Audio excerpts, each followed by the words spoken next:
Welcome! Today we're going to look at a hidden part of your daily life, something you do thousands of times a day without even thinking about it. We are cracking open the transcript of a really fascinating 1956 conference where a group of top thinkers were trying to solve the fundamental puzzle of how we all talk to each other. Okay, so let's dive right in with the central question they were completely obsessed with. When someone sends you a message, how do you figure out what kind of message it is? Is it a joke? Is it a command? Is it a metaphor? How do you know? As the anthropologist Gregory Bateson, who was one of the key guys there, pointed out, this is not some obscure academic thing.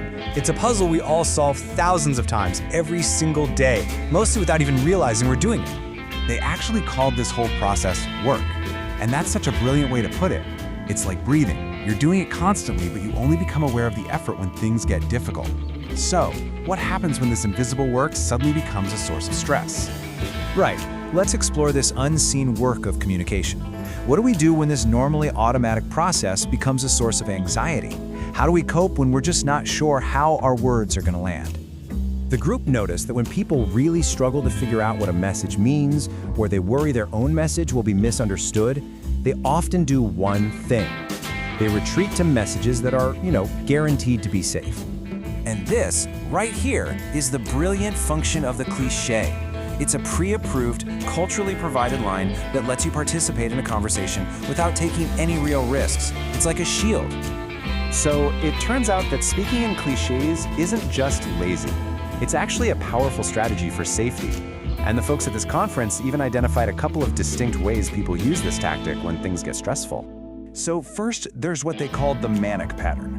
This is when someone bounces between opposite cliches, like time is money, but then all work and no play. They're covering all the bases so you can't pin them down. Then you've got the polite drunk pattern. This is where someone becomes super formal, using cliches to navigate a situation where they just feel totally disoriented and want to keep things stable. But playing it safe is only one strategy, right?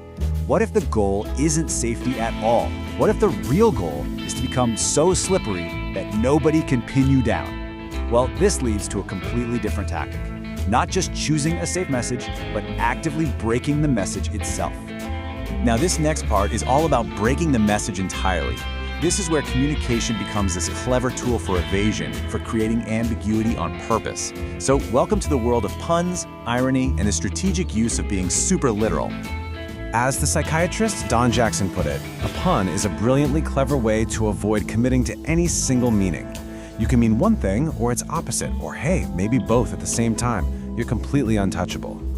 To make this really concrete, one of the conference members, a guy named John Weakland, shared a perfect and kind of painful example of this exact evasive technique from his own family. So he goes to see his father and, trying to be considerate, he says something like, "We know you like to watch Ed Sullivan on Sundays." But instead of his dad acknowledging this kind gesture, his father replies with a completely literal but emotionally evasive fact. Ed Sullivan is in Tokyo. And the group immediately jumped all over this. What was the effect of that reply? What kind of work was that sentence doing? Well, with just one short sentence, the father completely blocked his son's attempt to connect. He shifted the whole conversation from the emotional level, I care about you, to the purely factual level. Here's where a TV host is. It's a masterful, if maybe a little frustrating dodge.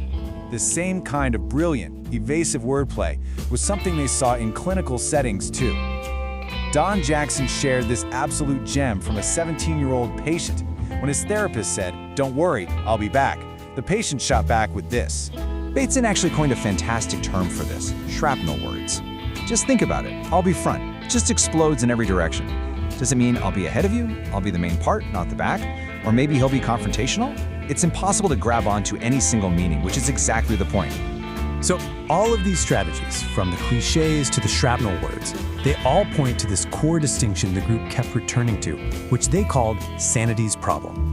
See, for most of us, that work of figuring out if someone is joking or being serious is pretty much automatic. It's a background function of the mind. It's a problem, sure, but it's a problem that we solve constantly without much conscious thought. The real trouble, the point where things start to go sideways, is when this process breaks down. When it's not routinely solvable and every single message becomes this high-stakes, confusing, and stressful puzzle you have to decode. This led the group to consider an even more extreme strategy for dealing with this communication stress.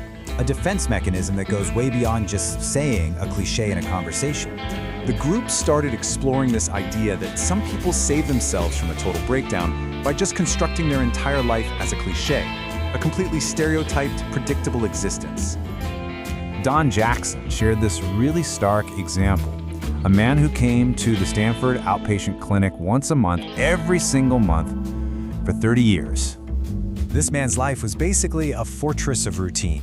He held a job, he was functional, but only because his entire existence was a shield against anything unexpected. His rigidly cliched life was this powerful defense against the chaos of a world he just couldn't easily navigate. And here's the thing, it worked. And this is the really provocative idea this 1956 conversation leaves us with. This automatic skill we all have is both incredibly robust and at the same time profoundly fragile. It really makes you wonder, what happens on those days for any of us when this problem is no longer routinely solvable? How thin is that line between breathing easy and struggling just to catch your breath?